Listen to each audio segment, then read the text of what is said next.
Pues creo que ya se me oye. Sí, ¿no?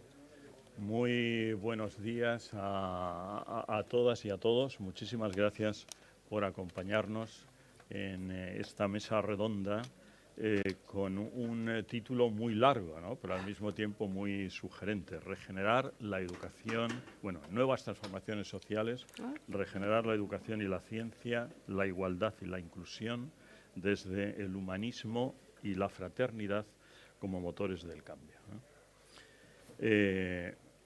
Un título, como digo, largo, sugerente y sobre el que comentaremos pues ahora más cosas. Pero permítanme presentar antes que nada a las personas que me acompañan.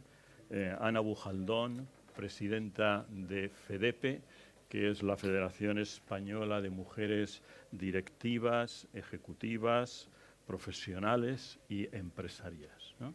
Creo que lo he dicho bien. Ignacio Buqueras, presidente de ADIPROPE, que es la sociedad o asociación para la difusión y promoción del patrimonio mundial de España, pero que además, igual que Ana, tienen una larguísima experiencia profesional precisamente de activistas en la sociedad civil en el mejor sentido de la palabra, es decir, de emprendeduría, de dinamización, de actividad. A mi derecha, pues creo que no necesita ninguna presentación, el padre Ángel García, fundador de Mensajeros de la Paz, asturiano, joven asturiano, ¿no? Con ya unos años de juventud acumulada, ¿no? Pero siempre entusiasta y siempre precisamente trabajando en contra de las desigualdades, por la integración y por la educación.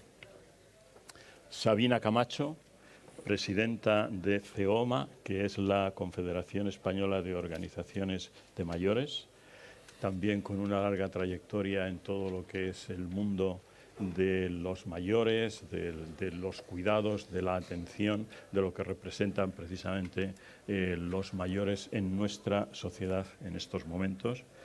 Javier de Cendra, el decano de la Facultad de Ciencias Jurídicas y Empresariales en la Universidad Francisco de Vitoria. Previamente ha sido decano también en el Instituto de Empresa de la Facultad de Derecho, persona también implicada y perteneciente a muchos comités internacionales en el ámbito del derecho y de las tecnologías, el derecho y las tecnologías en particular. Y yo mismo, ¿no? Soy Carlos Andrada, el rector ahora mismo de la Universidad Internacional Menéndez Pelayo, matemático de origen, con lo cual, ¿qué pinta un matemático? Bueno, pues algo pintaré. Bueno, les decía antes de darle la palabra a cada uno de las personas, de los ponentes, les decía que el título de la mesa era largo y además admite muchas interpretaciones, ¿no? Lo cual es bueno porque nos puede dar precisamente juego para hablar y para suscitar diálogo, debate y, por supuesto, pues las conclusiones a las que lleguemos, ¿no? Fíjense que hablaba de regenerar la educación y la ciencia, la igualdad y la inclusión desde el humanismo y la fraternidad como motores del cambio. Y ese motores del cambio pues puede aplicarse al humanismo y la fraternidad o también puede predicarse de la primera parte, ¿no? Justamente de la educación y la ciencia, la igualdad y la inclusión, ¿no? Y se usa la palabra regenerar, ¿no? Y regenerar, pues cuando uno utiliza la palabra regenerar, normalmente es porque o bien, digamos, lo que había se ha agostado y hace falta regenerar, ¿no? Generarlo de nuevo, o bien porque por alguna razón, ¿no? Aunque digamos la cosa esté todavía viva, pues hace falta una inyección o tomar alguna medida que recomponga o reconduzca o mejore la salud, ¿no? Precisamente de esos aspectos, ¿no? Entonces, sobre todo ello iremos hablando, ¿no?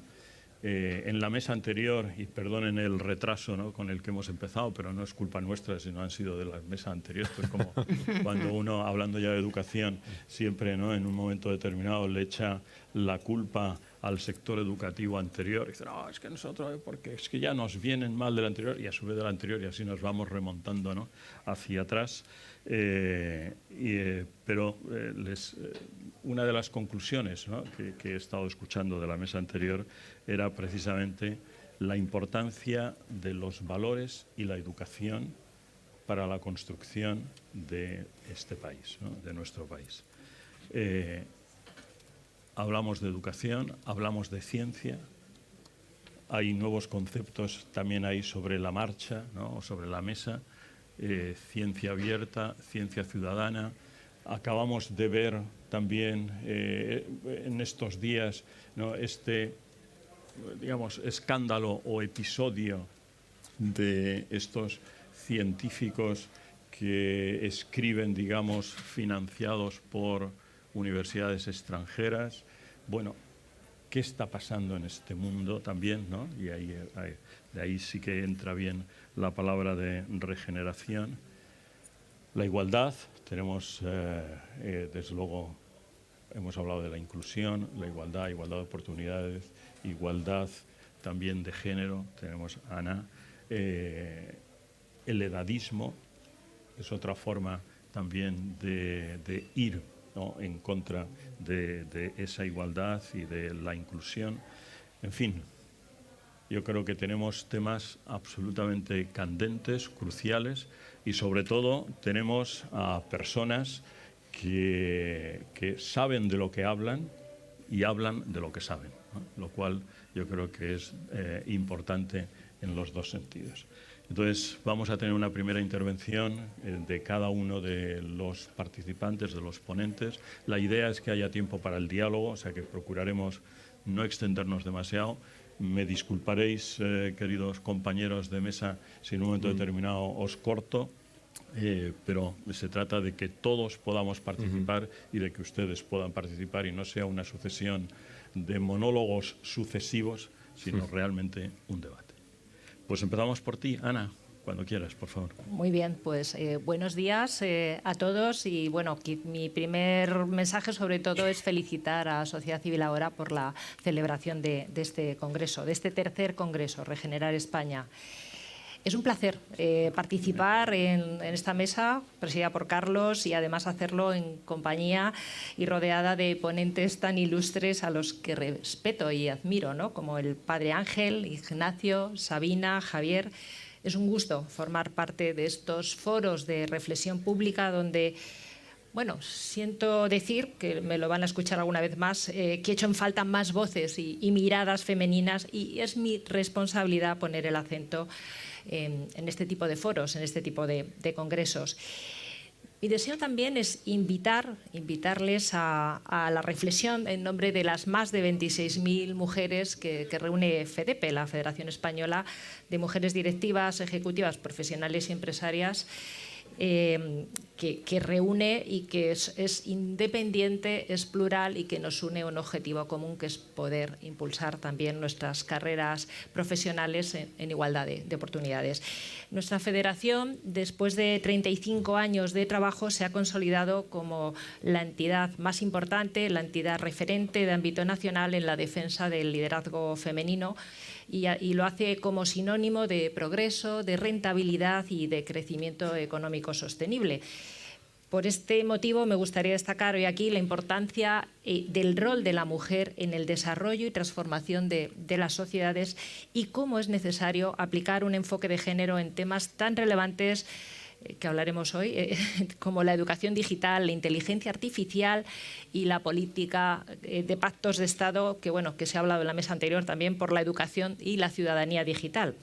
Así que hoy, que estamos en 2023, creo que también se hace imprescindible poner el foco en los retos de la sociedad ante la digitalización del mundo, ya que es quizá la principal transformación que estamos viviendo y que aún está por llegar. Esto además lo he podido comprobar en la 67 edición de la CSW, que es la Conferencia Mundial sobre la Condición Jurídica y Social, que se celebra cada año en Naciones Unidas y que, para los que no la conozcan, reúne a gobiernos y sociedad civil de todo el mundo. Entre las conclusiones de esta edición, que ha sido ahora en marzo, figura la importancia de hacer frente con perspectiva de género a la progresiva digitalización de la vida, de la empresa, de las relaciones personales y de las relaciones laborales. Encaramos retos, sin duda, derivados también del teletrabajo, ¿no? Y de sus efectos. En FEDEPE hemos publicado a final del año pasado un segundo barómetro en el que apreciamos también cierta cautela sobre los beneficios o perjuicios del hecho de poder trabajar desde casa. Un 55, les doy solo un par de datos, pero un 55% de las mujeres encuestadas considera que el teletrabajo es positivo en su vida y que les ayuda a la conciliación profesional y personal, y prácticamente el mismo porcentaje también considera que pone en peligro digamos, su promoción profesional, que la dificulta y que es una barrera, y que eso contribuye también a invisibilizar más aún quizá el talento y valía de las mujeres. Así que si nos quedamos en casa quizás resulta más fácil atender ciertas obligaciones domésticas, pero precisamente por ello también nos ocupamos de muchas más de las que nos corresponde. Y cuando salimos fuera, pues bueno, lo he dicho más veces, muchas o la mayoría de las mujeres prácticamente ya hemos corrido media maratón antes de llegar a nuestro puesto de trabajo. La corresponsabilidad y el reparto de los cuidados también son cuestiones cruciales para abordarlas como sociedad. Y lo son porque mientras no se solucionan, las mujeres somos las que estamos pagando con nuestra salud, con nuestro sacrificio, con nuestros sueños truncados, el precio de sostener la vida en las familias en beneficio de toda la sociedad. Por tanto, la tecnología debería ser una ayuda y no una trampa. Otro de los retos cruciales de este constante proceso de digitalización de la sociedad es también la falta de mujeres dentro de los nuevos motores económicos y sectores empresariales emergentes. Me refiero a las profesiones STEM. Necesitamos más mujeres al frente de empresas tecnológicas, programando y diseñando las herramientas digitales que están marcando la transformación de la sociedad. Nos encontramos que menos del 33% de los investigadores en todo el mundo son mujeres. Este es un dato de la UNESCO. Les puedo dar algún dato más. En España no llega al 30% de mujeres las que deciden matricularse en carreras STEM. Y según un estudio, son datos que tengo aquí de Mujeres e Innovación, que es del año 2022, y es un dato del Ministerio de Ciencia e Innovación, las mujeres en estudios de máster e ingeniería y arquitectura representan el 32%. Esta cifra desciende al 20% en doctorados de informática e ingeniería, y esto al final también tiene una consecuencia en el campo profesional. Por ejemplo, en España apenas un 16% de los trabajadores en el área STEM son mujeres. Así que mientras la esfera digital de nuestras vidas crece, también se van reproduciendo los patrones de desigualdad de género de nuestra sociedad. No estar presente en estos sectores punteros también supone acrecentar la brecha de género, la brecha salarial, y es algo que deriva en un empobrecimiento de mujeres y que se nota especialmente en el momento de la jubilación, que ahí también tenemos algún dato. Pero estos no son los únicos patrones de la desigualdad que se reproducen en el mundo digital. También encontramos en Internet nuevas y viejas formas de violencia hacia las mujeres, la falta de visibilización o la representatividad estereotipada, hipersexualizada de la mujer en imaginarios culturales. Así que, no sé, quizá luego a lo mejor podemos hablar también de los algoritmos, pero bueno, la era digital yo creo que también nos trae cuestiones muy positivas vinculadas además a la educación y que puede actuar como un acelerador de la igualdad. Es más accesible, permite una mayor participación y una mayor diversidad de voces en la sociedad, pero tristemente no es universal. La era digital pensamos que no puede dejar a nadie fuera, ni por cuestión de género, ni por cuestión económica, ni por supuesto por edad. Así que quizá ya para terminar, solo decir que nuestra posición también desde FDP es una firme apuesta porque la igualdad y la igualdad de género sea un tema central que atraviese la agenda y los contenidos de cualquier espacio educativo, formativo y de participación de nuestra sociedad. Sin igualdad en la diversidad no hay mecanismos de justicia ni de progreso. Bueno, gracias. Muy bien. Muchas gracias, Ana.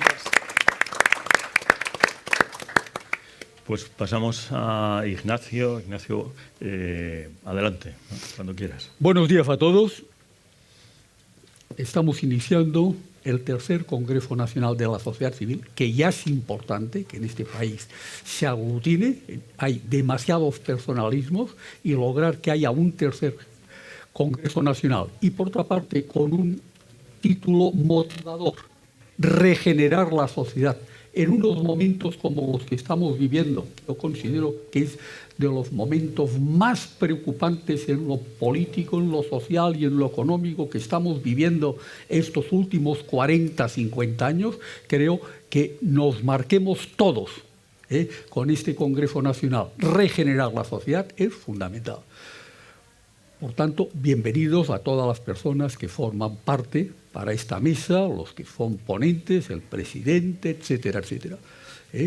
Decir que para mí, y siempre lo he dicho, considero que en la educación está la solución de muchos de los problemas que tenemos y que vivimos diariamente. Y la educación, lamentablemente, estos últimos 40 años, no ha sido, podríamos decir, una base sólida de nuestro país. Estamos viendo, ya no sé cuántos cambios ha habido, cuántas leyes de educación, etcétera, etcétera, siendo el tema fundamental, la educación. Y teniendo en cuenta que esta mesa, como decía el presidente, como decía Carlos, es una mesa que es difícil encontrar una mesa tan larga y tan, podríamos decir, de amplitud de temas, yo voy a intentar tocar 3 temas muy telegráficamente.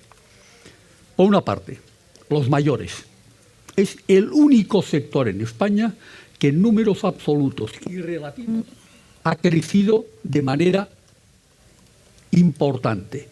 Todos en estos momentos, las nuevas generaciones tienen la enorme posibilidad de llegar no a los 80, sino a los 90 y un cierto porcentaje a los 100 años, lo que no había ocurrido nunca. Y de la misma manera que somos lamentablemente líderes europeos en baja natalidad, en separaciones matrimoniales y en fracaso escolar, somos líderes europeos en edad. Por tanto, creo que es un tema de singular importancia que no se le está prestando ni por los gobiernos, ni por los partidos políticos, ni por la misma sociedad, la importancia que tienen en estos momentos las personas mayores. Porque las personas mayores, indudablemente, tienen acumulada una experiencia, una vitalidad, unos planteamientos que, sin lugar a dudas, pueden ayudar a enriquecer nuestro ámbito profesional, empresarial, cultural, educativo, etcétera, etcétera. No se está aprovechando suficientemente a las personas mayores. Ahora, la presidenta de la Confederación CEOMA nos recordará que el jueves y viernes de la semana pasada celebramos en Barcelona, en un lugar emblemático, el 11º Congreso Nacional de Organizaciones de Personas Mayores. Yo en este aspecto, que soy mayor, sin lugar a dudas, soy de los que tengo más edad a lo mejor de esta sala, indudablemente, mejorando lo presente, ¿no? Desde hace 30 años, yo ahora he escrito, por colaboración de un número determinado de personas, un libro que se llama Vejez Activa, que es lo que propugno que todas las personas mayores tengan esta vejez activa, por la sencilla razón que tienen que trasladar a las nuevas generaciones sus experiencias, sus vivencias, sus planteamientos, que hoy día muchas veces se prima indebidamente la juventud, que está muy bien, pero indudablemente le faltan toda una serie de valores, de planteamientos que sin lugar a dudas. Este libro Prácticamente yo me lo planteé hace 8 o 9 meses, lo llevo escribiendo mentalmente más de 30 años. El año 92 se puso en marcha en España el primer Congreso Nacional de Organizaciones de Mayores. Yo presidía una fundación independiente, y dijimos, el primer tema que tenemos que tocar en profundidad es el tema de los mayores. Logramos aglutinar 11 grandes organizaciones a nivel nacional. Acto de clausura, el Congreso se celebró en Madrid, Centro Cultural Villa de Madrid, cerca de aquí, Plaza de Colón. Allí estuvo uno de los alcaldes más prestigioso que ha tenido Madrid, José María Álvarez de Manzanos, clausurando. A los 2 años hacíamos el segundo, el tercero, cuarto, quinto, y por otra parte de allí nacieron el Día de los Abuelos, 26 de julio, Joaquín y Santana, el Día Internacional de las Personas Mayores, 1 de octubre, los concursos nacionales, háblame de tu abuelo, háblame de tu nieto, háblame de tu abuela, de tu nieta, etcétera, etcétera, para el tema intergeneracional, y tantas otras cosas. Bueno, pues entonces, concretamente, logré aglutinar a 39 personas, y aquí está, desde un Antonio Garrigues, un Federico Mayor Zaragoza, etcétera, etcétera, que todos han aportado sus vivencias, sus capítulos y tal. Por tanto, mi primera llamada, y esto también está dentro del ámbito de la educación. Desde pequeños los niños en la escuela tienen que saber respetar, dar valor a los mayores, porque a final de cuentas, ellos tendrán más posibilidad que cualquiera de los que estamos aquí a llegar a los 90 o a los 100 años. Por tanto, en este aspecto. Otro tema importantísimo, como es obvio, es la sociedad civil. Este es el tercer Congreso Nacional, ya lo hemos dicho. Y por tanto, la sociedad civil tiene que tener más peso en nuestro país, y más en unos momentos que estamos viviendo, que me sabe mal el decirlo, tenemos a lo mejor la clase política más baja de nuestra historia. Y somos todos culpables de que esta clase política esté ahí. Y que ahora les vamos a reelegir el 28 de mayo, después en las elecciones generales y todo esto. Con lo cual la sociedad civil tiene que tener voz, tiene que tener voto, tiene que tener presencia. Pero para esto hace falta una organización seria, competente, ágil, que toque los temas y que abra los ojos a la sociedad, Por tanto, creo que la sociedad civil es fundamental. Está mal que yo lo diga, de la misma manera que les he enseñado este libro, que lo estamos presentando, que se han hecho 8 presentaciones de él. En el mes de mayo tendrán todos ustedes la posibilidad de tener este otro libro, Más sociedad, menos y mejor Estado. Hace 20 años ha sido siempre un poco mi lema. Más sociedad, o sea, más sociedad civil, más ciudadanía con peso específico, y menos y mejor Estado. No nos sirve un Estado elefantiásico, de miles de esto o lo otro más allá, poco operante, grandes colas para cualquier cosa, y en lugar de favorecer el mundo empresarial, la pequeña y mediana empresa, pues papeles para crear problemas. Por tanto, más sociedad, menos y mejor Estado. Este ha sido siempre un poco mi lema, que lo he mirado de aplicar en todas partes. Este libro se publicó hace 20 años y fue la editorial Complutense, que es la Universidad Complutense, que me llamaron hace un año, decir, este libro que usted publicó hace 20 años, consideramos que tendríamos que actualizarlo y publicarlo otra vez, porque en estos momentos esto tiene más vigencia que hace 20 años, para ver si despertamos. Por tanto, este lema, que también es tema educativo, más sociedad y menos y mejor Estado, creo que es fundamental. Y finalmente, un tema que a veces no le damos el valor que tiene. Aún España, que antes de la pandemia éramos ya el segundo país del mundo en turismo, con más de 80 millones de turistas, aún estamos con el cliché del sol y la playa, que está muy bien el sol y la playa, y nuestro clima, y nuestra dieta mediterránea, y tantas otras cosas, pero es que España, somos una potencia mundial en cuanto a patrimonio mundial reconocido por parte de la UNESCO. Somos en estos momentos el 4º país del mundo con más patrimonio, sea cultural, material e inmaterial, reconocido por parte de la UNESCO. Hace 5 años creamos una asociación para fomentar este conocimiento, para que todos los españoles tuviéramos mayor conocimiento, mayor valoración, que pudiéramos hacer más difusión, más promoción de nuestro patrimonio. Y entonces, concretamente, recientemente, esta asociación que creamos hace 5 años se ha convertido en la Fundación Adiprope para la difusión y patrimonio. Aquí les traigo, no tengo para todos ustedes, un calendario que este es el 2.º año que lo hacemos, que cada mes es algo del patrimonio reconocido por parte de la UNESCO. Por tanto, mi llamada a este Congreso Nacional es que el tema del patrimonio lo conozcamos más, lo cuidemos más. Recuerden ustedes que hace 3 años, lo que nunca nadie hubiera imaginado, un incendio en la Catedral de Notre Dame en París, y llevan 3 años y medio de obras gastando millones de euros y aún no las han terminado. Y aquí en cualquier catedral y en cualquier gran edificio hemos constatado que podrían producirse, ya no hace falta decir, si hay un loco un día determinado que echa cualquier cosa para incendiar. Por tanto, hay que cuidarlo más, hay que atenderlo más y todo esto. A disposición de todos ustedes en los que les pueda ser útil. Muchas gracias. Muchas gracias, Ignacio. Bueno, pues pasamos sin mayor preámbulo a ti, querido Padre Ángel. Muchas gracias. Buenos días. Yo me siento feliz aquí, estar con todos los que están en la mesa y con los que estáis ahí, aunque algunos tenéis la oportunidad de estar más tranquilos y a veces poder coger el móvil y hacer algo.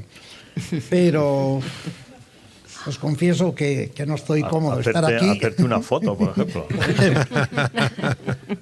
Que a veces es muy difícil estar en una mesa cuando uno sabe que no pintas casi nada en esta mesa.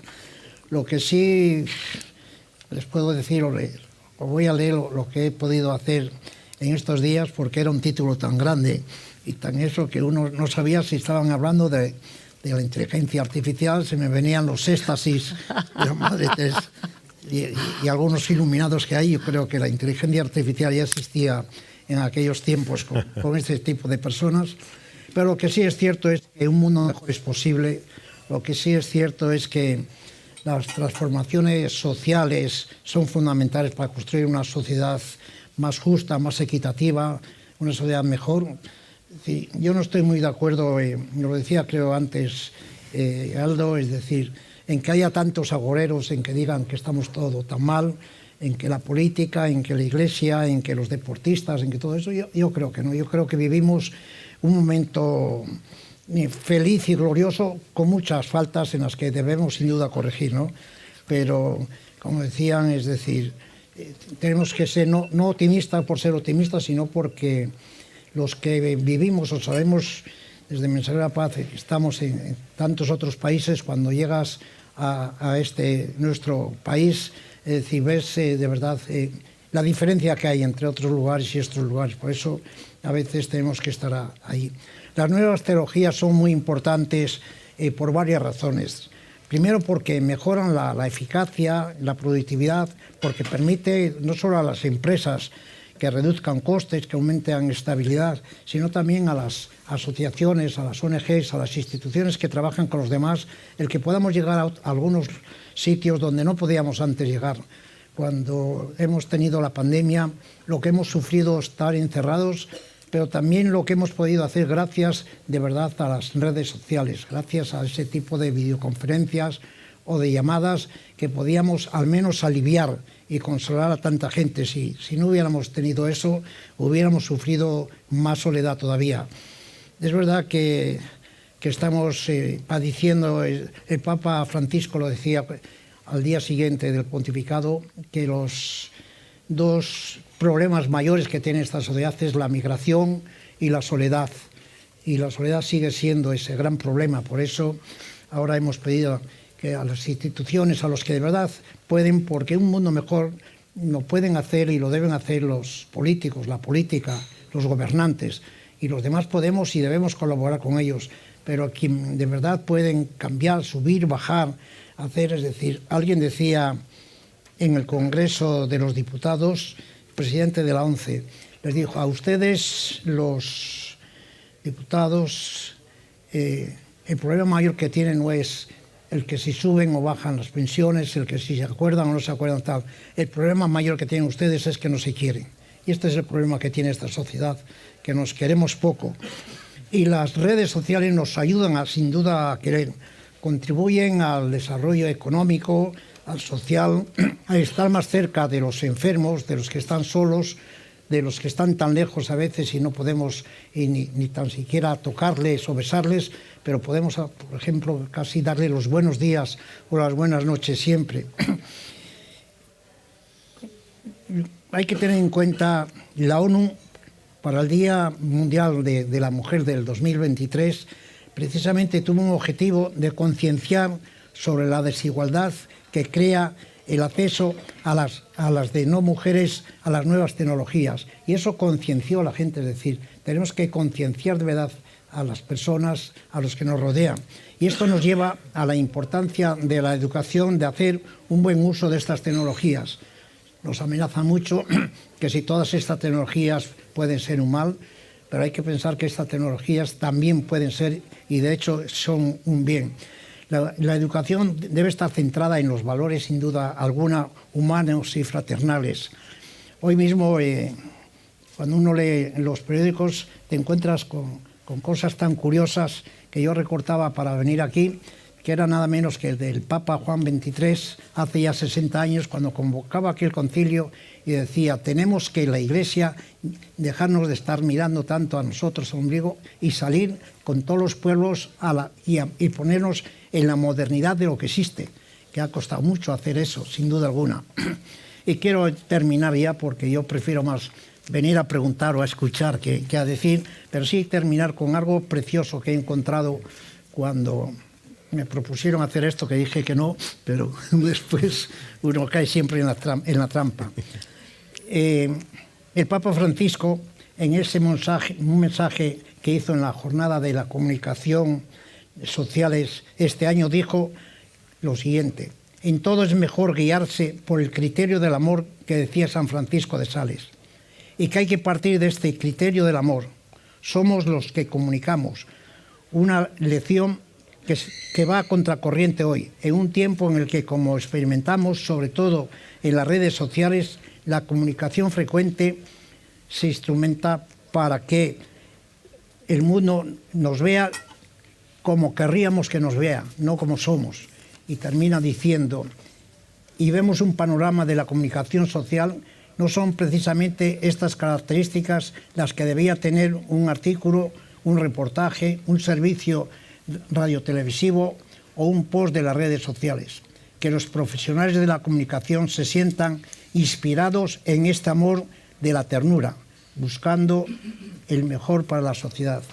Y pocas más cosas tengo que decirte. Dejo a ti que sigas caminando. Muchas gracias. Muchas gracias, Ángel. Siempre tus palabras siempre son iluminadoras, ¿no? Gracias, rector. Sabina, por favor, venga, adelante. Bueno, buenos días a todos. Gracias, Carlos, por tu presentación. Quiero dar las gracias también a Celso por invitar a CEOMA a participar en este congreso y, sobre todo, también darles la enhorabuena por la organización de este evento. Como les ha dicho el moderador de la mesa, yo soy la presidenta de CEOMA. CEOMA es la Confederación Española de Mayores y pues decirles que las personas mayores somos parte de la sociedad, no somos un ente aparte. Formamos parte de la sociedad, nacemos, crecemos, nos desarrollamos y vivimos en la sociedad.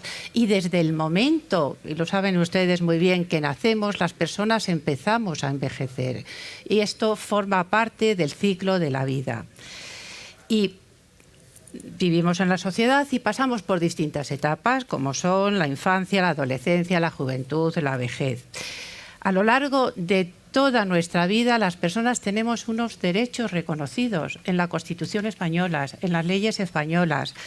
en la Carta de Derechos Fundamentales de la Unión Europea, donde en su artículo 25 dice: la Unión respeta y reconoce el derecho de las personas mayores a llevar una vida digna e independiente y a participar en la vida social y cultural. Y esto lleva también la participación en la vida política. Por eso, el hecho de cumplir años, no perdemos derecho, mantenemos nuestros derechos porque somos personas, y lo que no podemos entender es que en determinados momentos se vulneren estos derechos de las personas mayores. En España, en la actualidad, las personas mayores de 65 años somos más de 9 millones, representando casi un 19% de la población. Pero es que el reto demográfico está aquí, porque a veces pensamos y decimos, no, es que ya veremos lo que ocurre, ya veremos lo que pasa. No, no. En el año 2029, 2030, que está a la vuelta de la esquina, las personas mayores de 65 años seremos un 25% de la población. Pero en 2060 seremos 16 millones de personas, un 40% de la población española. Somos más longevos, vivimos más años, es cierto, pero no se trata de vivir más años, sino de vivirlos con mejor calidad, que es lo que está ocurriendo. Una persona en la actualidad con 80 años representa una persona de hace 20, 30 años con 60. Y somos personas mayores, somos personas activas, que queremos seguir participando en la sociedad y que podemos. Yo siempre digo que no nos jubilamos de nuestra etapa laboral, pero no nos jubilamos de la vida. Y nuestra aportación a la sociedad es imprescindible. Hablábamos antes de comenzar la mesa del talento senior. Se habla mucho del talento senior, pero se está desaprovechando el talento senior. La sociedad tiene que ser consciente de que la experiencia de todos los años vividos está en las personas mayores y hay que aprovecharlo. Y también es cierto que no envejecemos de la misma forma todas las personas. Cada uno envejecemos según hemos vivido y según nos hemos desarrollado en la sociedad. Y habló también el moderador de la mesa en su presentación del edadismo. Una palabra que se ha puesto muy de moda, pero ¿qué es el edadismo? Es la discriminación por edad, algo que no podemos consentir, porque lo vuelvo a repetir, somos personas activas y participativas y queremos que se nos tenga en cuenta. Es que es un derecho que en la Carta de Derechos Fundamentales de la Unión Europea ya lo decía, participación y mantener una vida digna e independiente. Por eso,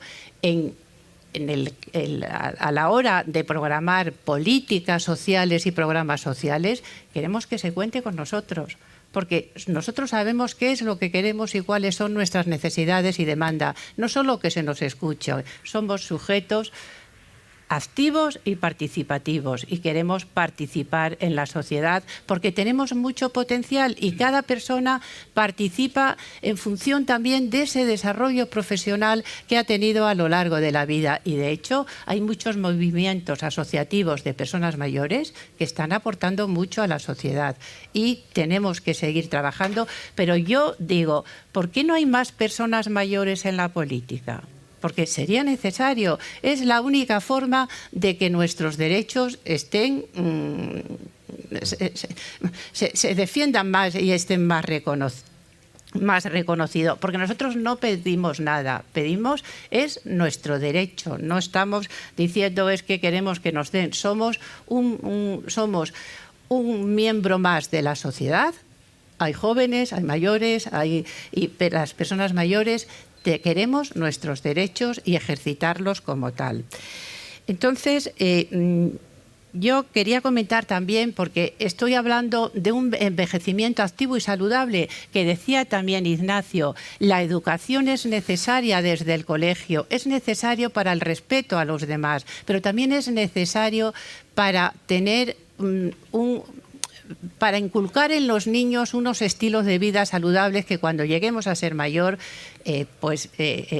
la prevención de la dependencia y de la fragilidad hayamos aprendido también a cómo tratarlo. Y bueno, sobre todo, pues hay personas muy mayores. Aquí hablaba Ignacio que pero tenemos el Padre Ángel, son ejemplo de un envejecimiento activo y saludable que siguen aportando mucho a la sociedad. Pero en un momento dado puede llegar la fragilidad, y cuando llega la fragilidad lo que queremos es tener unos servicios adecuados que se adapten a nuestras necesidades, y la mayor parte de nosotros queremos seguir viviendo en nuestro domicilio, en nuestra casa, pero con unos servicios adecuados y con unos cuidados dignos y humanizados. Yo les voy a leer del prólogo del libro de la vejez activa de Ignacio, una cita que dice: la vida es una gran maestra, enseña más que muchos libros, vivir es aprender. Cuando eres joven estás lleno de posibilidades, pero cuando eres mayor estás lleno de realidades. Vamos a transmitir estas realidades a la sociedad. Vamos a transmitir esos valores. Me ha encantado escuchar a Alex cuando hablaba de valores, cuando hablaba de las anteriores generaciones, porque gracias a las personas mayores, a las generaciones anteriores, ahora tenemos la sociedad que tenemos, y todos tenemos que seguir trabajando para vivir en una sociedad mejor, en una sociedad igualitaria, donde haya espacio para todas las edades, y las relaciones intergeneracionales son imprescindibles, son importantísimas. Y entre todos podamos, como decía el Padre Ángel, crear una sociedad más justa e igualitaria para todos. Yo con esto termino mi exposición. Gracias, Sabina.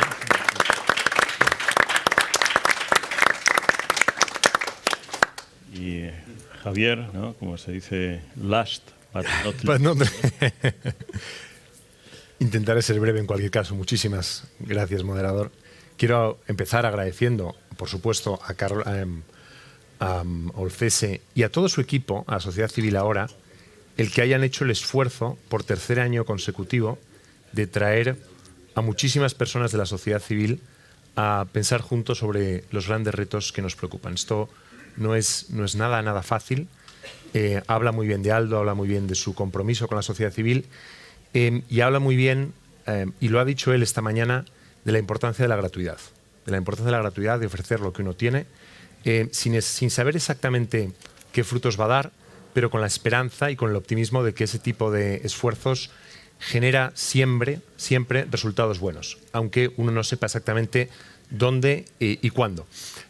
Cuando hablamos de cuando me invitó y tuve el honor de poder decirle que sí a esa invitación a participar en el Congreso, que por cierto ocurre de dos maneras en el caso de la Universidad Francisco de Vitoria, con dos de nosotros que hemos tenido el honor de ser invitados a participar en una mesa, pero también con una serie de profesores que han venido a cubrir todas las mesas como relatores, para poder garantizar que todo lo que se discuta aquí tiene fiel reflejo en el libro que luego se publicará y que se compartirá ampliamente con todos y con muchos que no han estado aquí y que hubieran querido estar aquí. Bueno, ¿qué es lo que me llamó la atención en la conversación privada que tuve con Aldo sobre este congreso?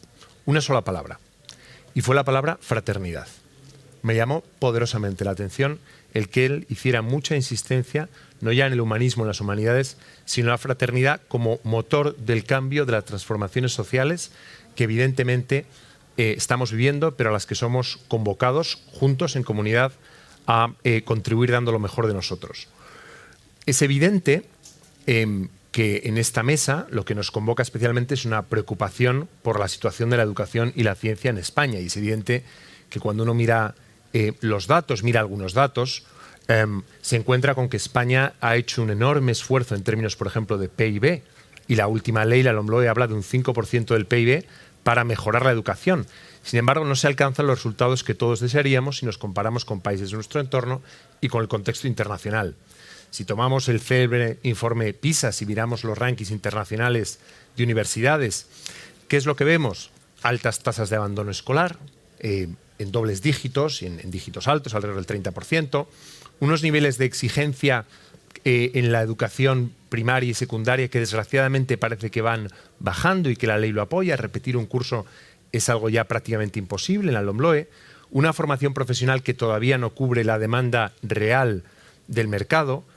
Se ha reforzado en los últimos años, pero todavía hay una desproporción enorme entre alumnos en formación profesional y en bachillerato, y entre alumnos de formación profesional superior y alumnos de universidad. Una cierta falta de atención y de prestigio del profesorado, que desemboca en desánimo, en una falta de búsqueda de la excelencia, no de manera individual, sino de todo el sistema. Un nivel de los alumnos, nos dice la OCDE, que tienen unas habilidades básicas por debajo de la media de los países de la OCDE. Pocas universidades españolas, aunque poco a poco va cambiando esta realidad entre las 200 mejores del mundo, etcétera, etcétera. Es decir, se ha hecho un enorme esfuerzo que, por cierto, contra lo que pudiera parecer, no ha tenido tanta inestabilidad legislativa como a veces pensamos. Ha habido una cierta coherencia, un esfuerzo enorme por promover la igualdad a través de la educación, pero vemos que los frutos son menores del esfuerzo que se ha puesto. Y creo que es importante en un congreso como este, al menos a riesgo de equivocarse, por supuesto, pero de ofrecer algún tipo de reflexión sobre las posibles causas de esto.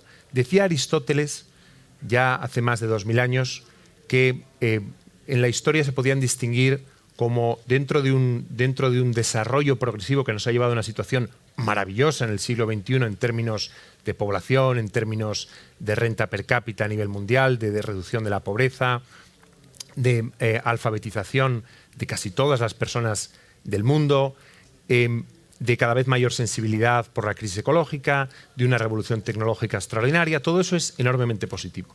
Dentro de ese progreso generalizado de la humanidad, hablaba ya Aristóteles en su momento, Toynbee también en el siglo XX, de cómo hay como 4 fases que parece que se van sucediendo y parece que hablan de una cierta circularidad dentro de una teleología de mejora.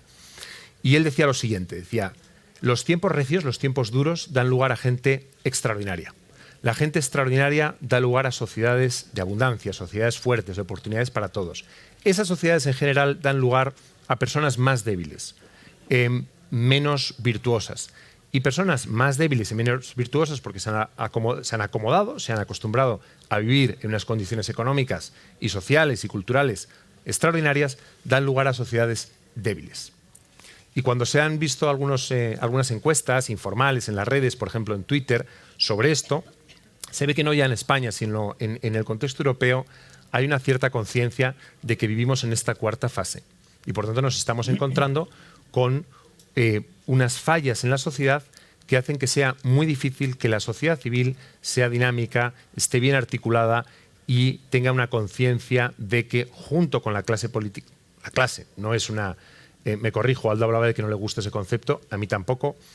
La política, los gobernantes, los empresarios, los educadores y toda la sociedad civil trabaje de manera unida, de manera fraterna, por un proyecto compartido. Y la pregunta es, ¿por qué se ha incluido, en mi opinión, el concepto de fraternidad en este congreso y por qué es tan importante como motor del cambio? Es tan importante porque algunos de los grandes filósofos de la modernidad, tomo por ejemplo a Charles Taylor, hablan de que vivimos en una época bastante única en la historia de la humanidad. Es una época en la que hay una sensación por parte de una gran mayoría de la sociedad de que vivimos en la inmanencia absoluta. Todo lo que podemos soñar con conseguir lo podemos conseguir por nuestros propios medios, por nuestro propio esfuerzo. Esa inmanencia de la que habla de una edad secular, ha sido desarrollada por otros pensadores en Estados Unidos y en Europa. Ha dado lugar a algo que se llama individualismo expresivo. La idea de que en sociedades muy sofisticadas, muy avanzadas, el foco en la libertad y en la igualdad permite a cada persona autodeterminarse, encontrar cuál es su proyecto de vida y tratar de promoverlo y de utilizar las circunstancias que tiene alrededor para conseguirlo. Ese individualismo expresivo hace que cuando muchas personas pugnan por conseguir su propio proyecto, su propio sentido de vida, por autoconstruirse, encuentren que todos los que están alrededor hacen lo mismo. Y en una sociedad muy plural y muy diversa se empiezan a generar confrontaciones, se empiezan a generar colectivos que cada uno de ellos busca y pugna porque sus intereses se promuevan. Hablamos del interés general, de los intereses colectivos, como una evolución en teoría positiva dentro de sociedades muy plurales y muy diversas de la idea de bien común. Sin embargo, la idea de fraternidad no remite al bien común necesariamente, porque sobre la libertad y la igualdad, y nos acordamos de los términos de la Revolución Francesa, junto a la libertad y la igualdad está la fraternidad. En sociedades muy caracterizadas por este giro antropológico, el individualismo expresivo las debilita, las fragmenta, hace que cada persona, que cada colectivo busque sus propios intereses. ¿Y qué es lo que ocurre? Que necesariamente los más poderosos son los que acaban imponiendo sus intereses sobre los demás. ¿Quiénes sufren? Los más débiles. Y esto lo estamos viendo en la política educativa de España en los últimos años, que a pesar de un esfuerzo enorme por hacer que promueva la equidad en un entorno de falta de equidad sociocultural, de falta de equidad económica, de falta de equidad en la formación, el sistema educativo no ha conseguido funcionar como un ascensor social, no ha conseguido que los más pobres y vulnerables sean capaces de entrar en el mercado de trabajo. Las correlaciones son aquí muy ilustrativas. El desempleo juvenil tiene que ver sobre todo con aquellos que abandonan la educación secundaria obligatoria o que terminan esa educación y no siguen con la formación superior, formación profesional o universitaria. Y también ha explicado una tasa altísima de desempleo juvenil, tasas que son de las más altas de Europa. Y también explica una vida adulta en España en la que muchas de las cohortes de 26 a 35, de 36 a 44, tienen un nivel de habilidades básicas inferior a la media de la OCDE. Es decir, el sistema ha conseguido en sus inicios mejorar las condiciones de una buena mayoría, pero luego se ha ido deteriorando. Y llevamos años de estancamiento en la búsqueda de la calidad. Y llevamos años, por cierto, también en una pérdida de capacidad adquisitiva, de PIB per cápita en comparación con nuestro entorno. Con lo cual ahí hay dos realidades, la educativa, cultural y la económica, que se tocan. Y voy a terminar esta primera reflexión haciendo referencia a la política. Hablábamos de la política, de los políticos, y me parece que es fundamental entender que las condiciones para que la fraternidad verdaderamente cuaje en nuestra sociedad pasan porque haya una convicción de que la política es una respuesta a una vocación. Igual que la formación, el ser maestro o el ser profesor universitario es respuesta a una vocación. Igual que el ser empresario y buscar arriesgarse para generar riqueza y crear puestos de trabajo y generar estabilidad en las familias es una vocación. Son todo vocaciones al bien común de la sociedad. Son llamadas a las que uno responde con generosidad y de manera altruista para convocar a todos, con independencia de su forma de pensar, basado en algo que ha dicho el Padre Ángel y que me parece que es clave, y es que la fraternidad se basa en el amor. Al final, uno es capaz de mirar a la cara, y con esto concluyo, al otro, siendo muy diferente y pensando de manera muy diferente, y escucharle y reconocer que tiene algo siempre positivo que decir, aunque obviamente se equivoque como todos, porque le puede llamar hermano. Porque le puede llamar hermano.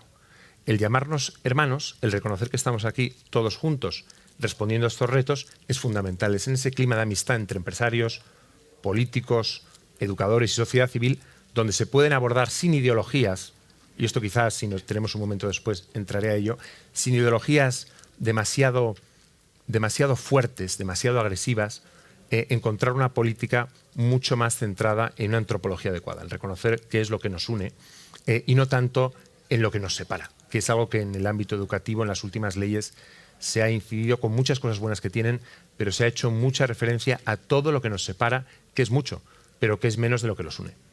Entonces, creo que soy optimista, pero creo que estamos en este ciclo de 4 fases, en el último, lo cual genera optimismo, porque viene el siguiente, que si todos queremos será mejor que el anterior. Con lo cual hay razones para ser optimistas, pero también para no tardar demasiado en responder con la fortaleza con la que es necesaria. Muchas gracias.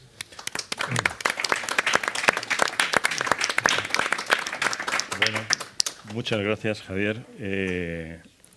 Han salido cosas yo creo que muy importantes. Yo creo que prácticamente todos habéis, o hemos, porque yo lo mencioné también al principio, mencionado la tecnología. También salió en la mesa anterior, ¿no? De hecho, si hay algo que está transformando, es decir, nuestra forma de vida y la sociedad de una manera extraordinaria, es la tecnología y en particular la inteligencia artificial, y que puede, de hecho, dar lugar a cambios extraordinarios, ya los está dando, y que no siempre tenemos la seguridad de que igual vayan a ser, y retomo una de las reflexiones que tú decías, que vayan a estar basados en esa fraternidad, en el sentido de que vaya a repartirse, digamos, los beneficios de todo tipo, sociales, económicos, tangibles, intangibles, de una manera, digamos, equilibrada, ¿no? Sino que nos encontramos, y con esto voy a dar ya paso ya a alguna pregunta, pues con situaciones donde lo que se puede producir es un aumento de la brecha entre diversos colectivos, entre jóvenes y mayores, ¿no? Que es una de las cosas que ha salido aquí, entre mujeres y hombres, ¿no? Y me ha gustado mucho también ese toque de atención que has mencionado en relación también con el teletrabajo, cómo está afectando en concreto pues a las mujeres de una manera muy particular, y también a la igualdad de oportunidades entre los más desfavorecidos socialmente y los menos desfavorecidos socialmente, y en particular en el acceso a esa educación que se supone que es lo que nos tiene que ir precisamente igualando, en el mejor sentido de la palabra, precisamente a todos, ¿no?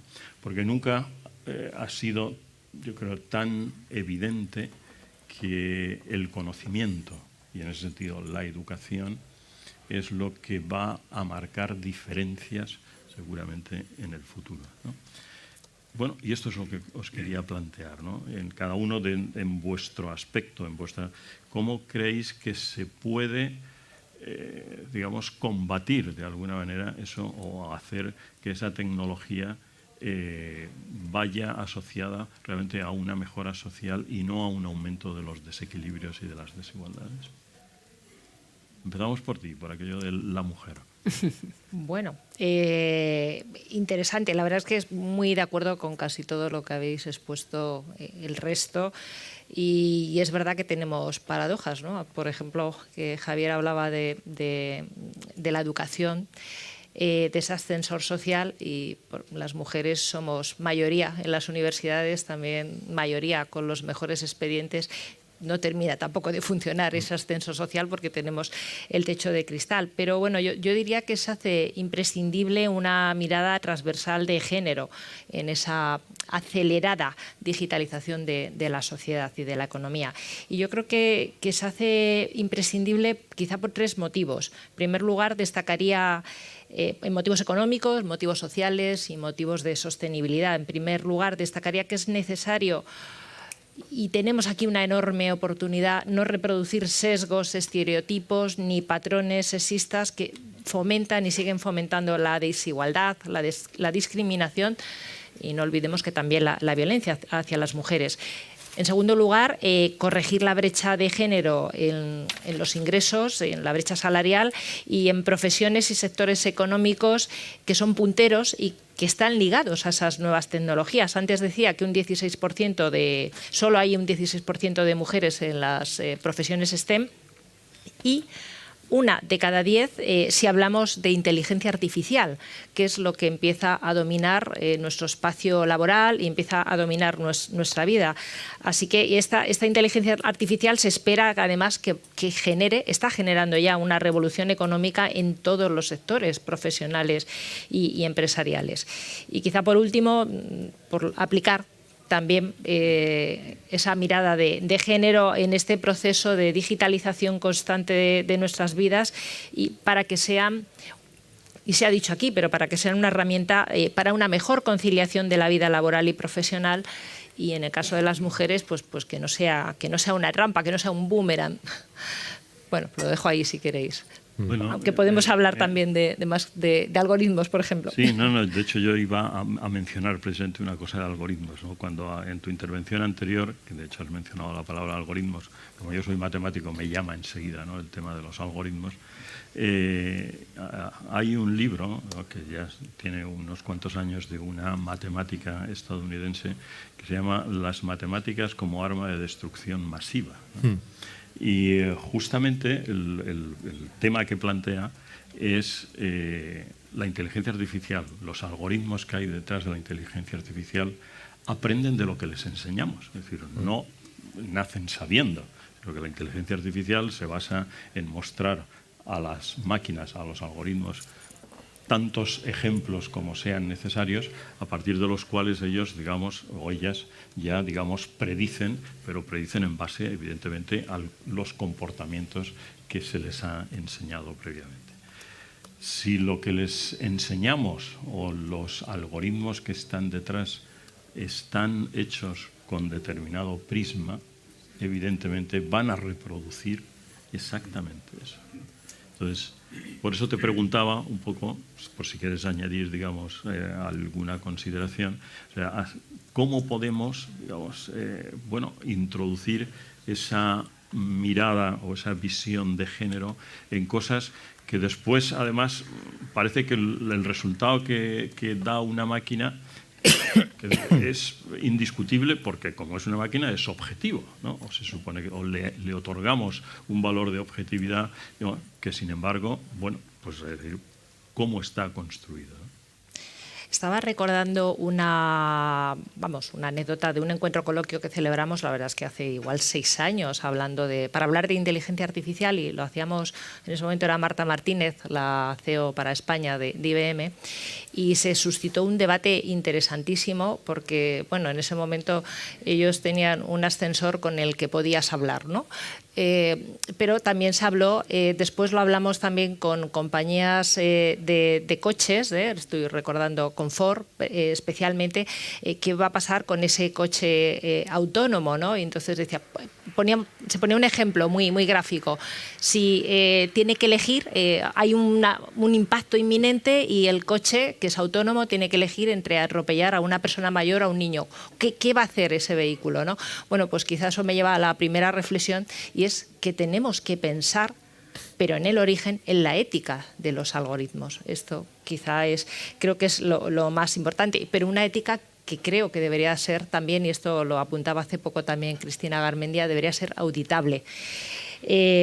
Así que no sé si con eso Bueno, lo digo porque podamos participar también todos, ¿no? Claro, sí. Ignacio, ¿quieres añadir algo en esto? Y si no, te lanzo... Que considero que todo lo que se ha dicho es de gran importancia, pero considero que la base de todo es el ser humano. El ser humano. Dejémonos, es importante, los avances tecnológicos, los avances en determinados. Lo importante es la persona. Y tiene que ser el tema fundamental. Y para la persona yo considero que en estos momentos hay 3 ámbitos en los que tendríamos que estar, los que estamos preocupados, los que estamos viviendo la situación de una manera especialmente dedicados.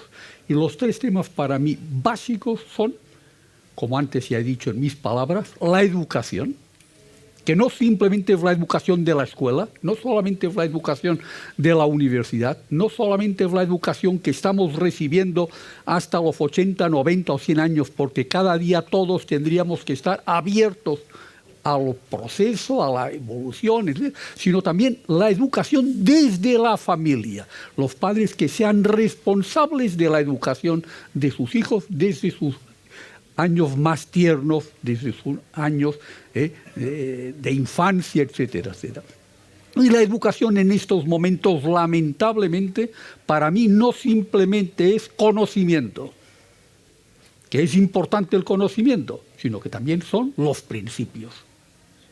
El tener, concretamente, unas cosas básicas que son fundamentales, incluso más que los conocimientos. Más que los conocimientos son concretamente los principios para aquella persona.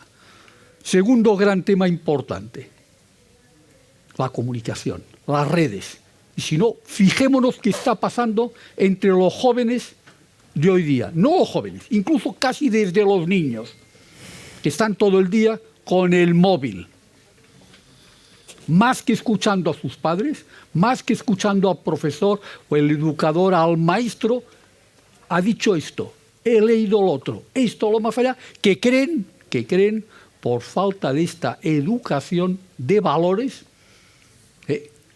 como si todo aquello fuera cierto, cuando, a final de cuentas, está manipulado y hay el reino de la mentira. Por tanto, estos dos temas para mí son fundamentales, la educación y la comunicación. Ya que estamos en un Congreso Nacional de la Sociedad Civil, somos los ciudadanos los que tenemos que ser responsables, más que los políticos, que a final de cuentas les pagamos nosotros a ellos. Les pagamos nosotros a ellos. Y los gobiernos también tienen que estar a nuestro servicio y no nosotros al servicio de ellos. Por tanto, creo que también es fundamental la sociedad civil. La sociedad, los ciudadanos organizados, pero bien organizados, buscando más lo que nos une que lo que nos puede separar. Para decir, señores, hasta aquí hemos llegado. Para vigilar redes sociales, para vigilar la educación, para vigilar todo esto. Por tanto, ya que estamos viviendo este tercer Congreso Nacional, que vuelvo a repetir con un título, Regenerar España, miremos de regenerarla. Ana. No, quería añadir solo muy telegráficamente un dato económico que se estima que para el año 2025, digamos, la aplicación de la inteligencia artificial va a suponer 16.500 millones de incremento en el PIB y que eso va a repercutir en el 95% de los puestos de trabajo. Así que creo que nos tenemos que poner las pilas. Bueno, yo quería decir que no hay que tener miedo a la ciencia ni a la inteligencia artificial. Uno recuerda muchos años hace de cómo a veces había, sobre todo en los pueblos y eso, lo que era el analfabetismo, que buscábamos, y había algunos que tenían miedo de que supieran, es decir, estudiar. Es decir, yo creo que no tenemos que tener miedo a la ciencia, al contrario, yo creo que debemos estar felices y orgullosos de poder vivir en una época en la que también vamos a poder estar mucho más con la ciencia y la inteligencia artificial.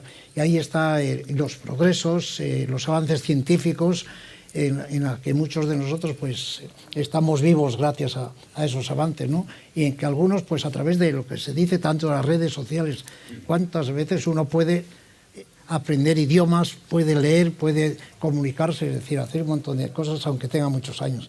Con lo cual yo viva la ciencia y viva la inteligencia artificial, no podemos estar con miedo a eso, ¿no?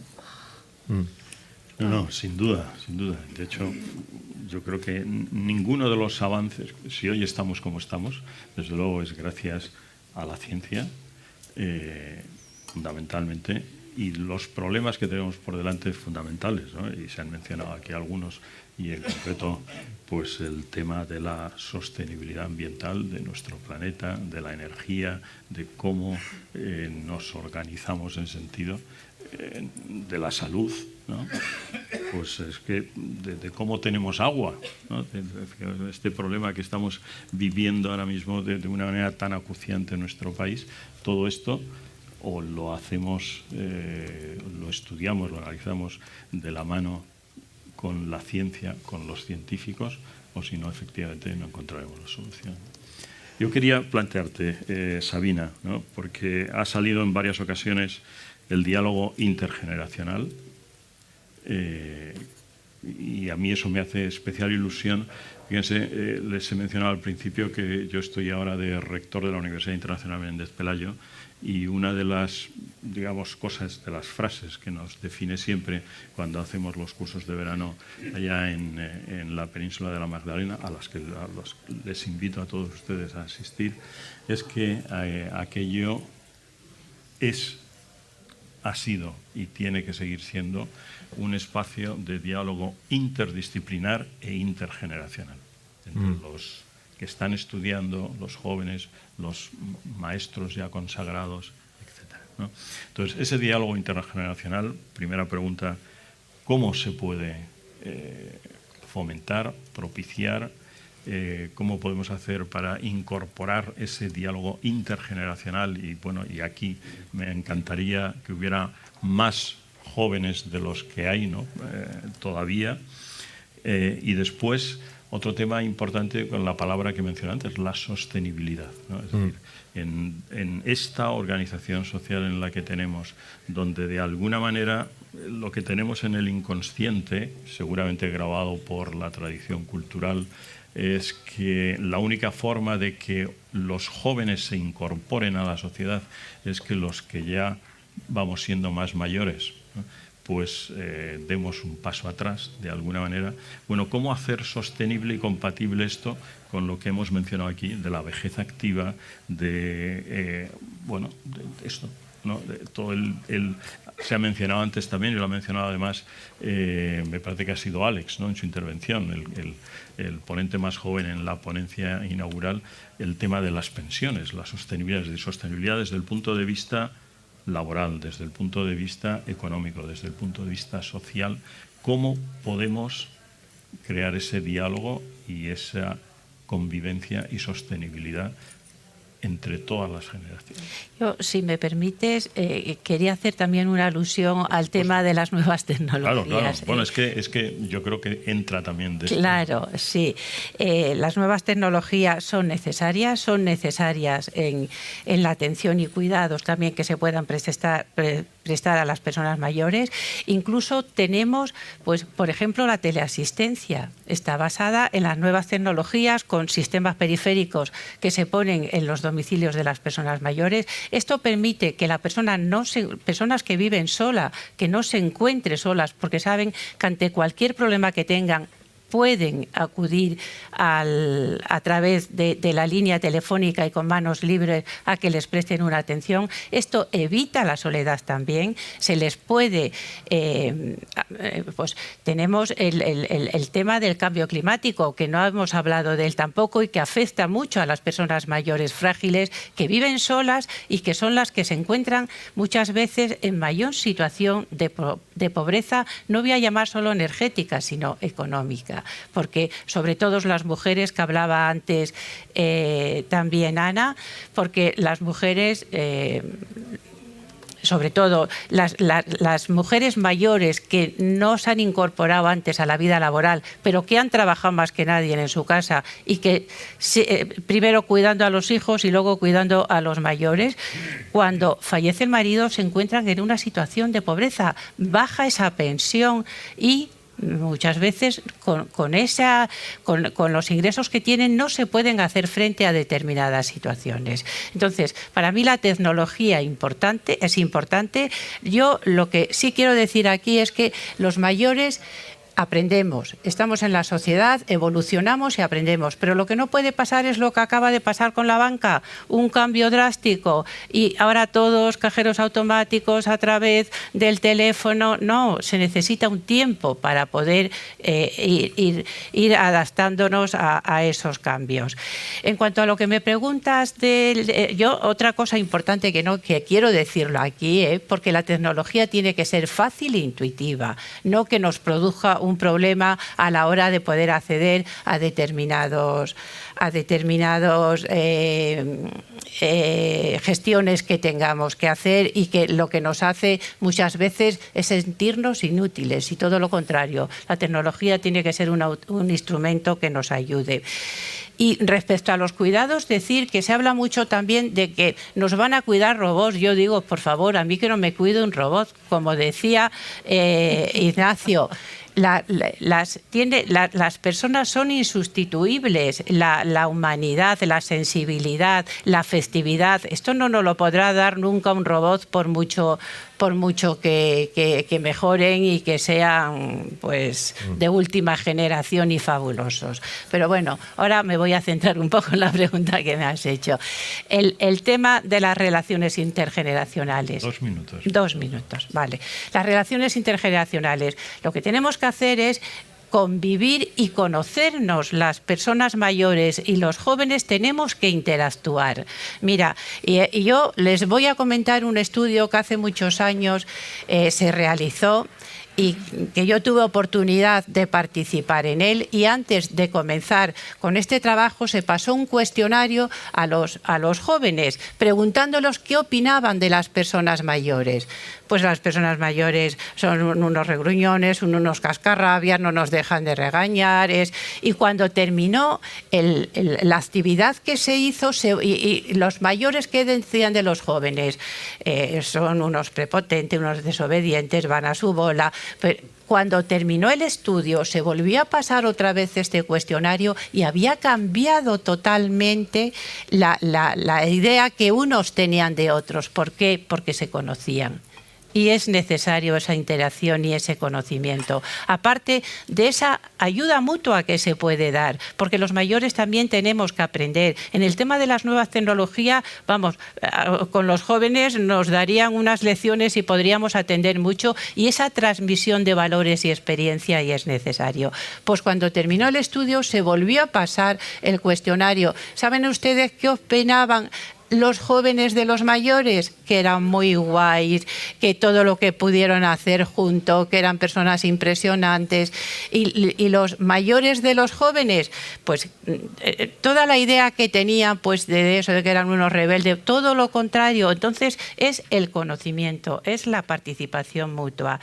Yo tengo otras experiencias también a lo largo de mi vida laboral, de temas intergeneracionales, de cómo pues un centro de mayores cerca también un centro ocupacional de jóvenes, pues cómo los mayores enseñaron a los jóvenes a cultivar en el huerto, y los jóvenes lo que hacían era pues poner el riego artificial, y a través de ahí se generó una relación tal que los jóvenes no se iban de cuando terminaban sus clases a sus casas sin pasar a hacer una visita a las personas mayores que estaban en el centro y a poder dialogar y estar con ellos, con lo cual es imprescindible ese espacio intergeneracional para que todos nos conozcamos y podamos pues tener esa idea y esa realidad de unas personas y otras. Quiero terminar, en 5 minutos, para no alargarnos, y me gustaría dejar tiempo para que hubiera 2 preguntas nada más del público. Pero Javier, no quiero dejarte sin poder hablar. Entonces, si 2 ideas. Con tu capacidad de síntesis nos hablas en 1 minuto. Muy bien. Dejamos 2 preguntas. Gracias. La revolución tecnológica es un dato. Su aceleración en el siglo XX y en el siglo XXI es otro dato. Es causa de la creatividad humana y el trabajo colectivo, así que es buena. Pero se desarrolla por personas con debilidades y que cometen errores. Por eso, esta aceleración inmensa de la tecnología, que es la causa inmediata, a mi modo de ver, del cambio de época, del umbral de época al que se refería Benigno Pendas, junto con otras cosas como la inteligencia artificial, el Big Data, pero también los avances en la biotecnología, la nanotecnología, la relación entre el capitalismo y la ciencia en la promoción de la cuarta revolución industrial, la crisis ecológica, la globalización, la crisis de las democracias liberales, la crisis demográfica en muchos países. En fin, este cambio de época, primera idea, nos obliga a leer muy bien los signos de los tiempos. Yo diría casi como eslogan: a más celeridad en la transformación de las sociedades, más necesidad de filosofía. Más necesidad de pensamiento profundo, filosófico, y sobre todo en 4 ámbitos, 4 preguntas. La primera es antropológica. O sea, ¿quién es la persona? ¿Quiénes somos? Es muy importante cuando ya se empieza a hablar del poshumanismo y del transhumanismo. Esa pregunta es antropológica. ¿Cómo se relacionan entre sí las ciencias? La multidisciplinariedad y la transdisciplinariedad es fundamental. Es la filosofía iluminando la relación entre todas las demás ciencias, las sociales, las humanidades, las ciencias exactas, las ciencias de la salud. Ese diálogo en las universidades es esencial, pero también en la educación secundaria. Luego, la ética. cómo hacer el bien práctico, efectivamente, cómo regular la tecnología, cómo regular la inteligencia artificial en el ámbito global, en el ámbito regional, en el ámbito local, para evitar las peores consecuencias posibles de una tecnología muy avanzada desde el punto de vista científico, pero muy poco pensada y reflexionada desde el punto de vista filosófico y poco regulada desde el punto de vista jurídico. Y luego el sentido, al final, ¿a dónde nos lleva todo esto? Recuperar las fuentes de la fraternidad en la educación, recuperar un sentido de solidaridad, de atención a los más pobres, de orientación hacia el bien común, me parecen claves que luego se declinan en propuestas muy concretas en el ámbito educativo y que permiten abordar con optimismo lo que por otra parte es un gran regalo. Este cambio de época es un regalo que a muchos de nosotros va a ocupar en las próximas décadas, y la solidaridad entre generaciones es lo que se puede reforzar si lo hacemos bien, o se puede romper si lo hacemos mal. Eso es. Muy bien. Muy bien, damos ahí, bueno, veo 4 manos. Vamos a ver, empecemos. La primera que había visto creo que es la suya. Venga, adelante, por favor. Le pido que sea directo y breve, por favor. Brevísimo. Primero decirle al Padre Ángel que yo soy un transformado por ti. No en todos mis criterios, evidentemente, ni en todos tus criterios, pero sí, yo no soy fácilmente modificable, pero tú me has transformado en algún criterio y creo que ha sido por el valor de tu ejemplo como técnica pedagógica o educativa y por tu convicción. Punto. Y ahora paso a mi pregunta, que no, eso quería decírselo aprovechando Mi pregunta es para la presidenta de CEOMA o para cualquiera. Yo soy el promotor, que ya lo tenemos bastante avanzado, de un partido político que se llama Partido de los Mayores Presentes y Futuros. Y mi pregunta es a la presidenta de CEOMA, ¿no crees que ha llegado el momento de que los mayores participen donde realmente se produce la cuestión importante, interesante y los cambios que hay en España, respetando por supuesto a CEOMA y a cuantas demás asociaciones existan? Yo en eso. Pero mi experiencia, que ha sido muy breve, con políticos y tal, y de estas asociaciones, decían ellos, que eran chiringuitos, lo decían ellos, con lo cual hay que ir al meollo de la cuestión y te pregunto... La pregunta está clara. Recogemos otras 2 y luego ya contestan. ¿Le parece? Vamos al otro lado del espectro. Pues muchas gracias, señor moderador. Muchas gracias porque ha dado usted paso al habla, pueblo habla. Porque a pesar de las contestaciones telegráficas de todos los ponentes, honradamente nos hemos quedado sin capacidad de replicar. 3 comentarios breves y una última pregunta. Comentario para Sabina, la presidenta de CEOMA. Por mi actividad, que no diré cuál es, yo a todos los mayores, yo todavía no lo soy, evidentemente, como bien se ve por mi aspecto, les invito a que se conviertan en comunicadores ante la sociedad.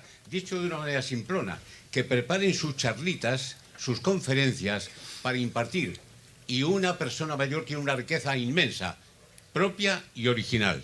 Hay en el mundo millones de personas que quieren escuchar palabra hablada. No hay quien la dé. Primer dato. Segundo dato, como siempre del Padre Ángel aprendo optimismo. Y le digo con todo respeto, Padre Ángel, usted tiene una visión maravillosa, optimista incluso de las redes sociales. Yo, la experiencia que tengo es que me alejo de ellas porque son los vomitorios públicos que están haciendo un daño terrible. Pero no solamente es lo que vomita uno, sino el vómito que desencadena después. Por fin, no por fin, es la penúltima. Ciertamente, en todo, y se ha hablado aquí también de diálogo. Yo le pregunto a usted, señor rector de la Menéndez y Pelayo y anterior rector de la Complutense, y a usted, señor decano, y a todos, ¿han oído ustedes en las facultades universitarias, hayan hecho la carrera que quieran, hablar de diálogo? La respuesta que me dan todos, rectores, ministros de educación, consejeros, Ángel, qué tontería. Eso todo el mundo lo conoce. Eso no lo conoce ni Blas. La Real Academia da una definición primera del diálogo absolutamente frívola e incapaz. No he venido a vender mi capítulo, pero sí que les invito modestamente a que lean el capítulo dedicado al diálogo que yo tuve el honor de escribir para el libro Vejez Activa, de este modelo de ser humano que es Ignacio Buqueras. Y, por tanto, la tercera edad es un campo estupendo para dialogar, que no sabe la gente lo que es. Y diría, la última pregunta, ¿es posible transformar, regenerar cualquier aspecto sin humanismo y sin fraternidad? Yo creo que no. Ahora bien, ¿cómo combinar el humanismo y la fraternidad con una sociedad no ya laica, sino laicista? Yo defiendo la sociedad laica, ojalá fuera más laica, yo que soy católico, pero antes de nada libre pensador. Por encima de este filtro que la materia en su evolución o que Dios me ha dado, nada de nadie. No admito de entrada nada de nadie del todo nunca. Muchas gracias.